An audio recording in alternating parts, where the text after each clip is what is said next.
1, 2, 3. Welcome to the Mental Reps podcast, featuring your host, Brian Wright. That's awesome, man. I mean, I know there's some people who really got turned upside down this whole process, and to come out like that, that's fuckers. Yeah, fucking losers. Our guest this episode is comedian, writer, and producer, Dave Siegel. Yeah, some of them are dead. This week's episode is sponsored by the Field Irish Pub and Eatery, a little piece of island in South Florida. You're fucking dead. Can't say anything about it now. Now fade out that fresh as beat, and let's get this bitch on the road. Welcome to Mental Reps Podcast. I'm Brian Wright. I hope you are happy and healthy. Thank you so much for listening. Watching on the YouTubes. I love and appreciate you on the Reels. Just a quick episode for you today.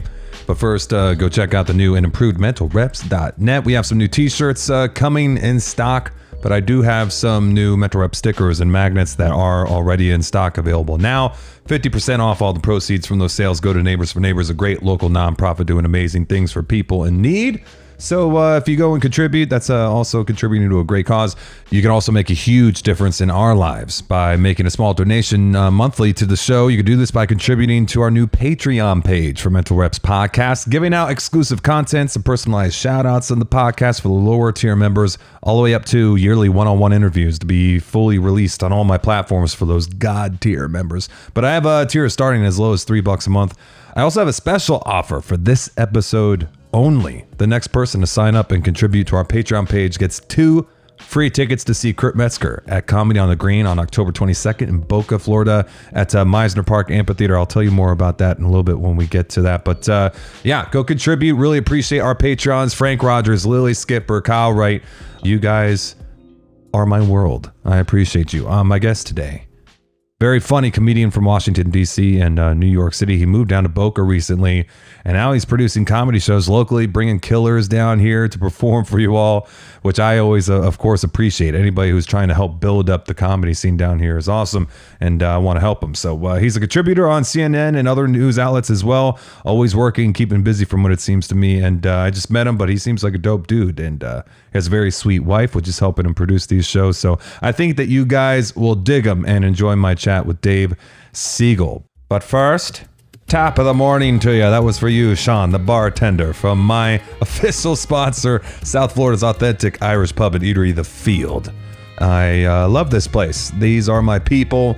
I've been going there for almost 2 decades, and they are the best Irish experience that you could possibly find here in South Florida. Just awesome, salt of the earth people running this place. We're talking multiple bars, Guinness, much more on tap.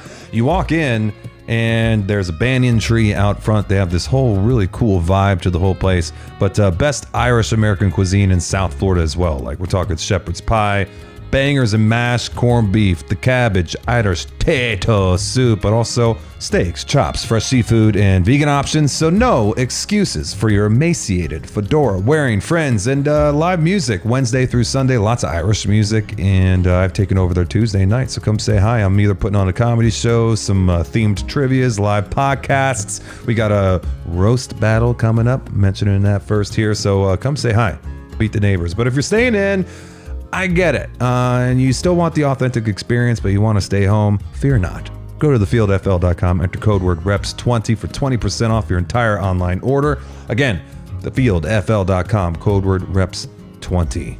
All right. Got a bill or two paid there. The lights are still on for now. Let's move. Flux capacitor is fluxing. We are full systems go. Please enjoy my chat with the man himself, Mr. Dave Siegel.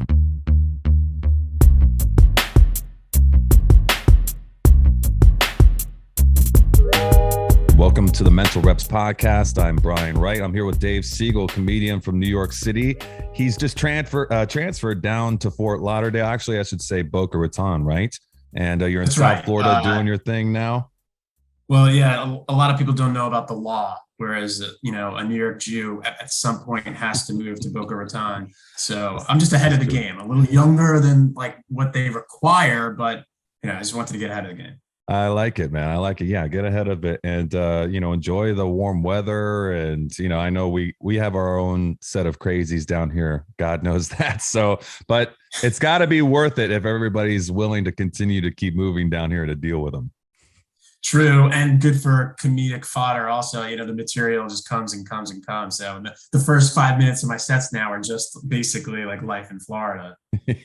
Yeah, this is true. I used to do news down here, and when I first started this podcast, like the first iteration of it about a decade or so ago, I had Florida Man, like before it really became a thing. Like Seth Meyers started doing Florida Man, and a couple other people started doing it a couple years later. But that's one like point of pride for me, is I feel like I should give the credit to Reddit. They're the ones who started Florida Man first, but I think I was the first one to do a segment about it. But anyway, man, it's nice to meet you. And I know that you've got a big show, several shows coming up called Comedy on the Green, which I think is a really cool idea. When I heard about this and when your wife reached out, I said, man, I'd be happy to help in any type of way. So tell people about Comedy on the Green.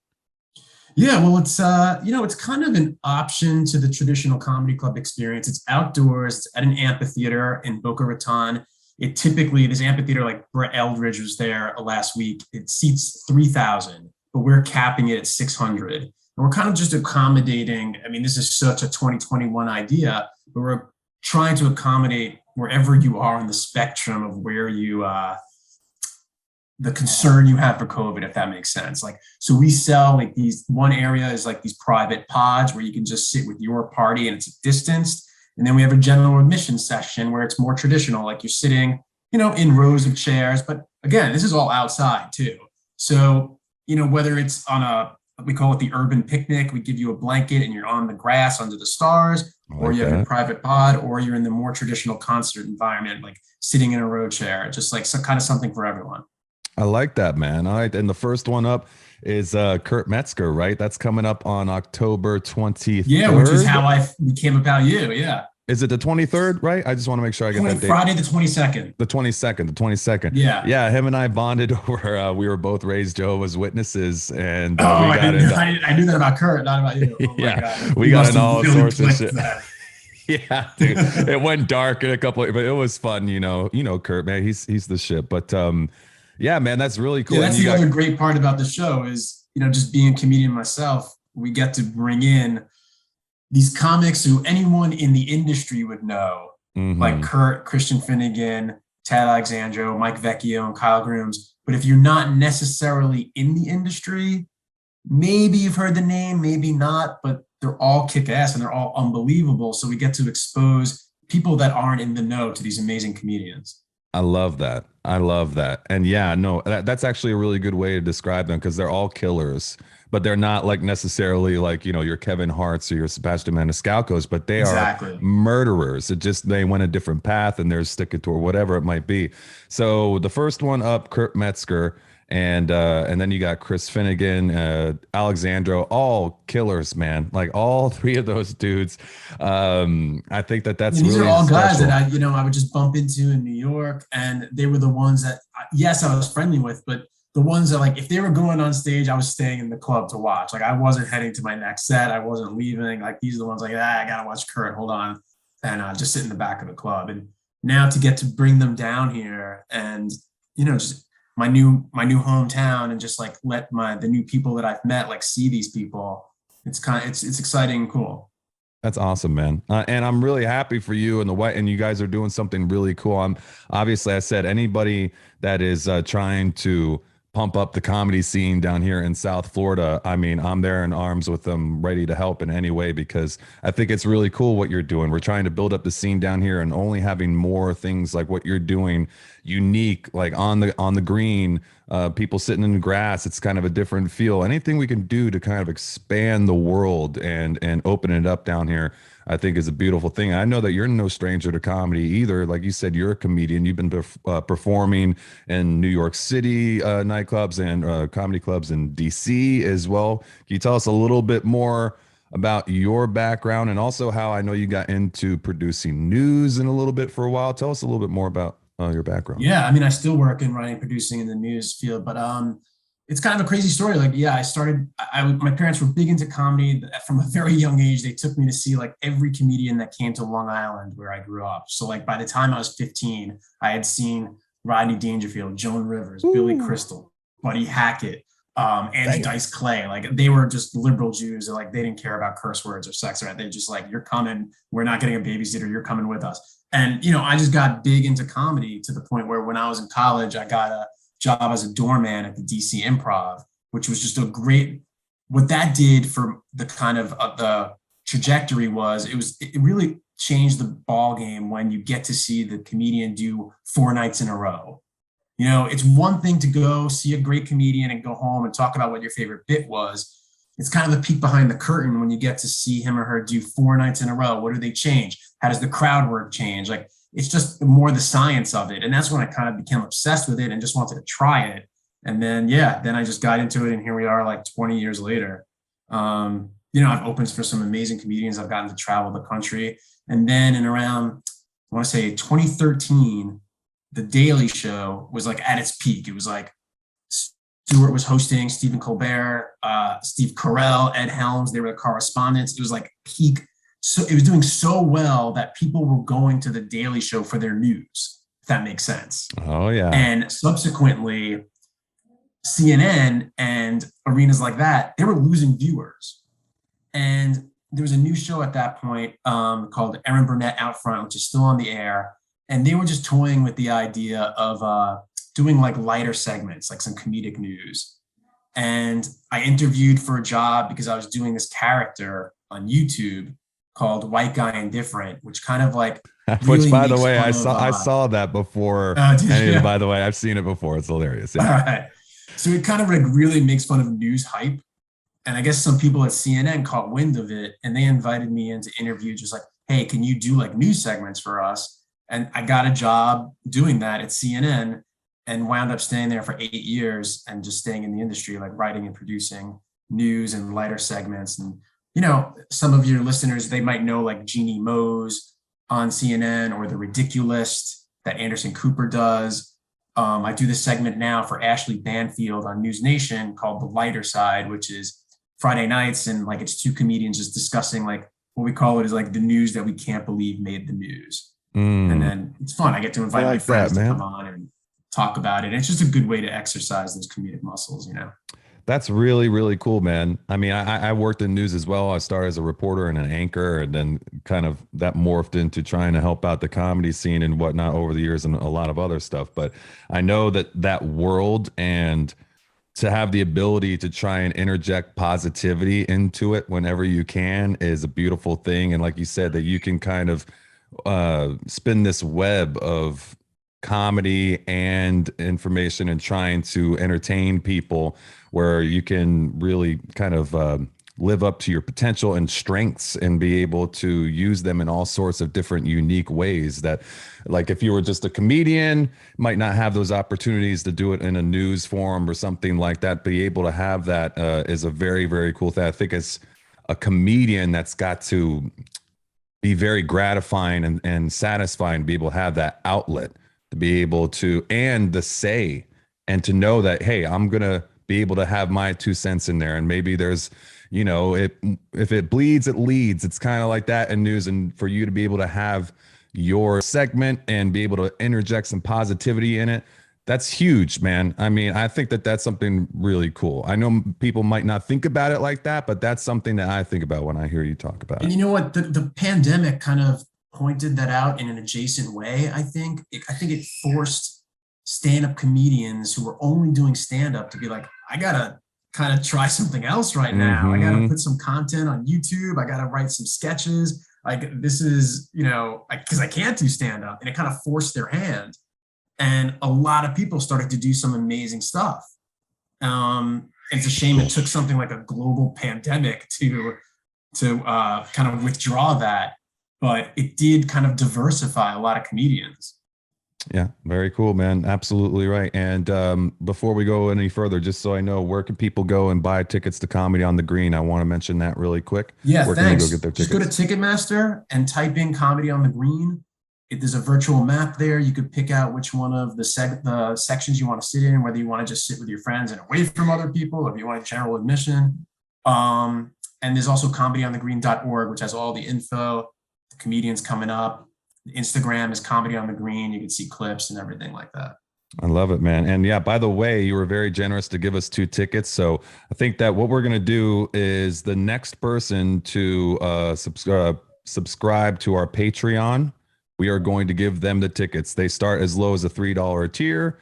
Next person to sign up for that, we're going to give you 2 tickets to go see Kurt Metzger, courtesy of Dave Siegel, which we really, really appreciate. Thank you, dude. Those people are going to be able to... I'm just going to make sure that I'm the first person, so I actually do not have to give these tickets away. Yeah, man. Kurt Metzger, bro. That's a solid start, dude. That's a with Kyle very Groom solid opening start. up for him. Yeah. And as you could tell, I did not think that through, but I think because you mentioned that right before we started, but I think that that's fair. First Patreon. So just let us know who that person is, Brian. Most definitely. We'll pass it along. And so, yeah, you start doing comedy, you start doing some news. Obviously the pandemic. Any other reasons that brought you down to South Florida in particular? Is it family? I know that you have a beautiful wife. Yeah. So we were living in Manhattan, and which was awesome. Like, we were, I'm native New Yorker, but my wife and I just really thrived in like New York City life.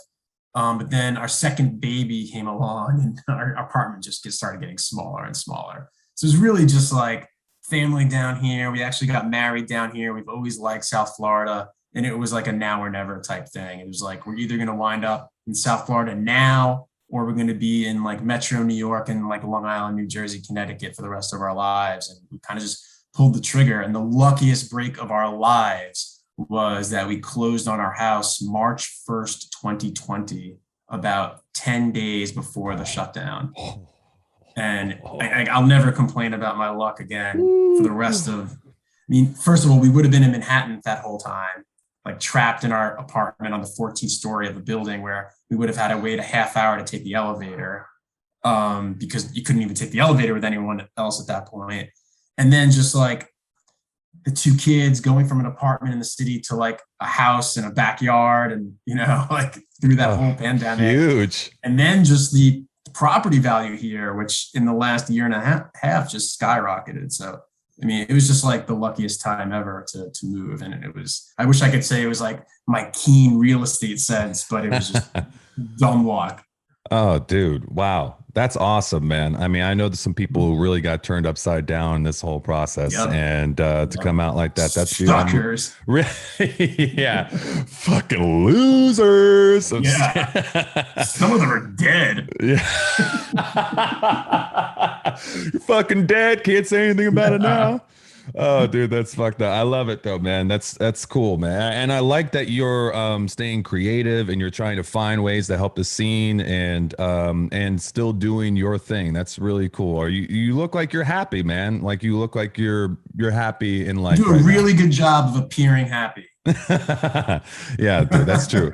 That's true. No, it's all good, man. I live 2 miles from the beach. It's nice. It's been a good lifestyle change. So we're just kind of trying to embrace it. Like the Comedy on the Green is a great way to get immersed in the community. The people that we've met here, the parents that our kids go to school with, like they're coming to the shows. They've already come to shows that I've performed at, like the Improv and stuff. So it's been nice so far. So far, so good.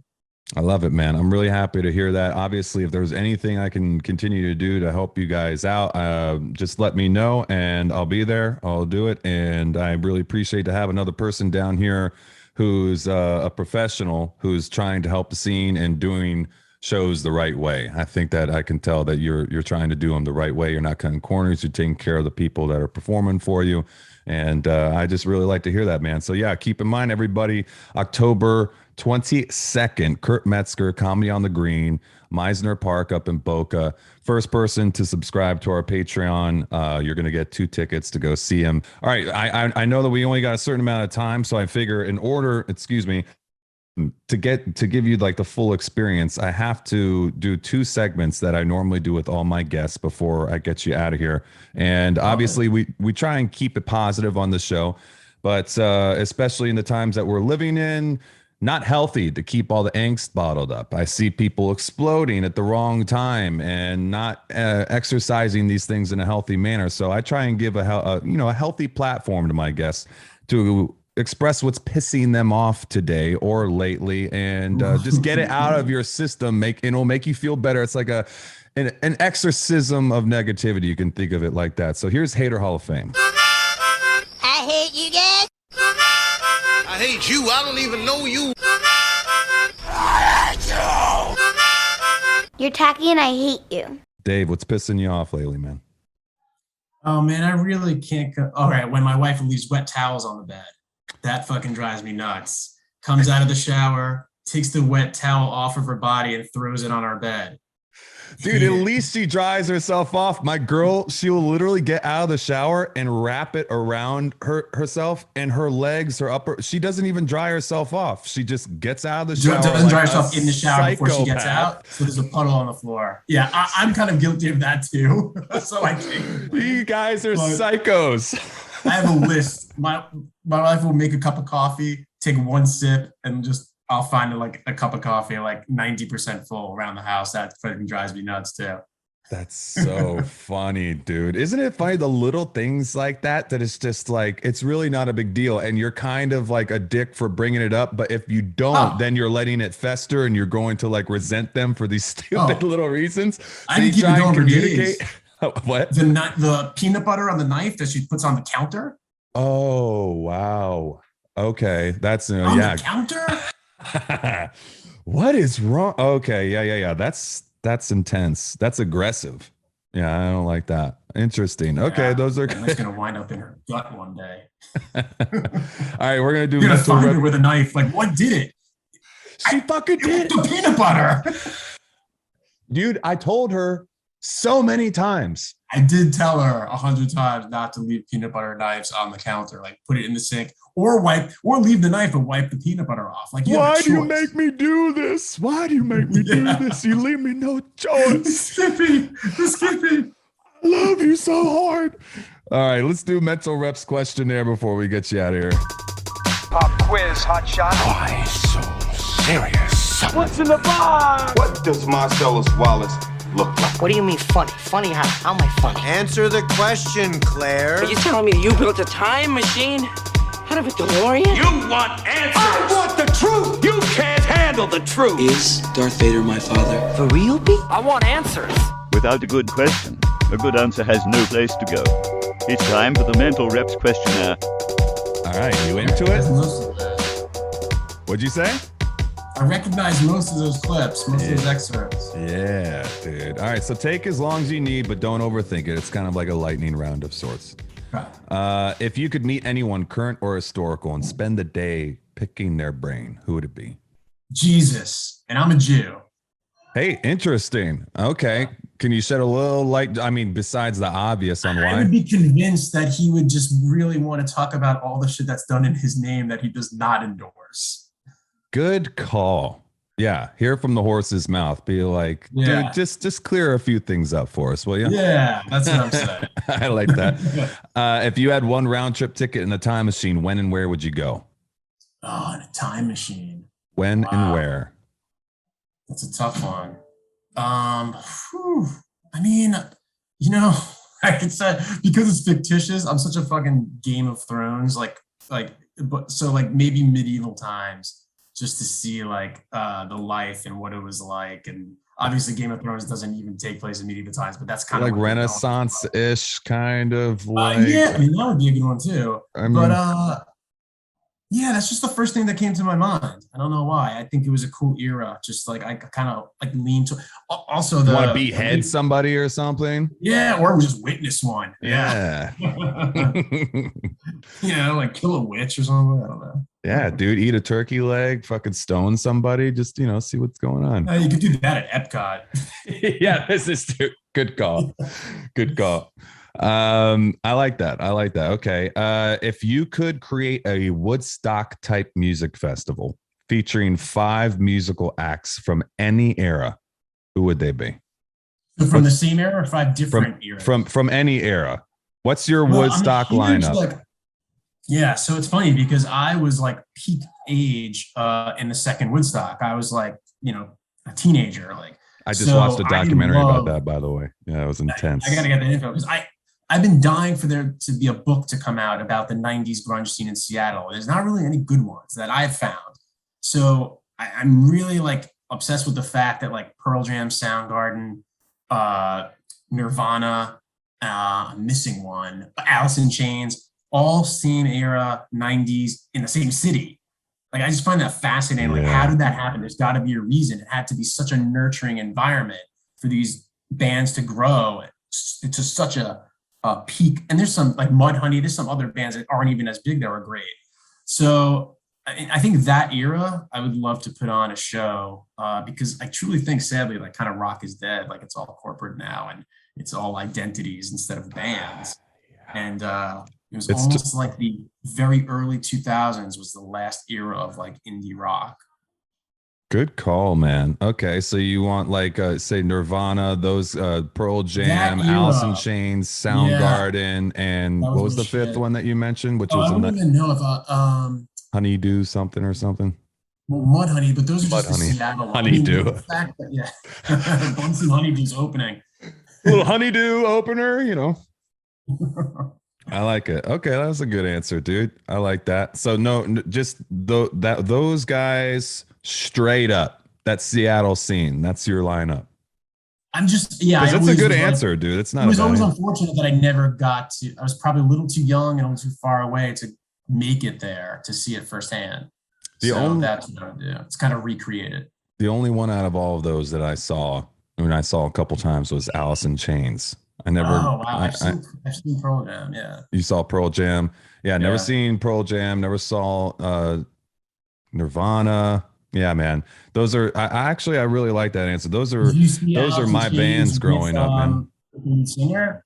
Excuse me. Did you Oh see Alice in no, Chains? no, it was Yeah, after he because died. that had to be wild. Lane Right. Staley. Right. Okay. Yeah, Because yeah, that you must have been really young. Okay. yeah, man. It was actually I will say no. Let me see. No, yeah, he was dead then. It was night. I saw Metallica, Creed, Kid Rock, and Seven Dust at the Orange Bowl in All together. 1999. Wow.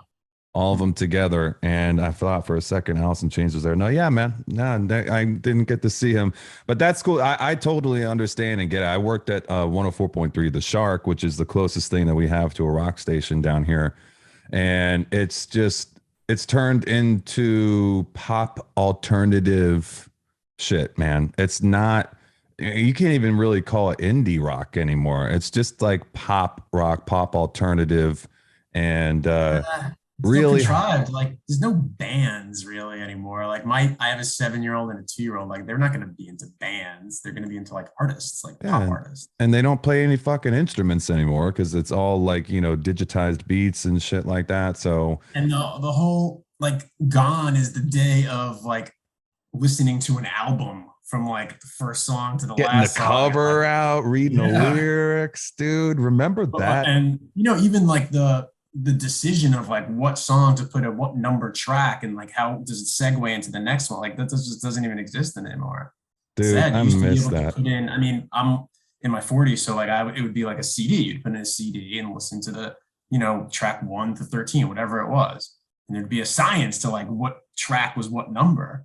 Well, you're old like, enough to remember. I'm sure you were using. If I was using cassettes and buying cassettes, I'm sure you were. Yeah, I as mean, well. I was little. Yeah. Yeah, But but yeah. we had that. I mean, I had the boom box. You got to put the blank in there and listen on the radio for your favorite song to come on, so you can press record. And now you remember that. And I'm the youngest. I'm the youngest, so I even had like records in my house. Oh, nice. Hell yeah. That's cool, dude.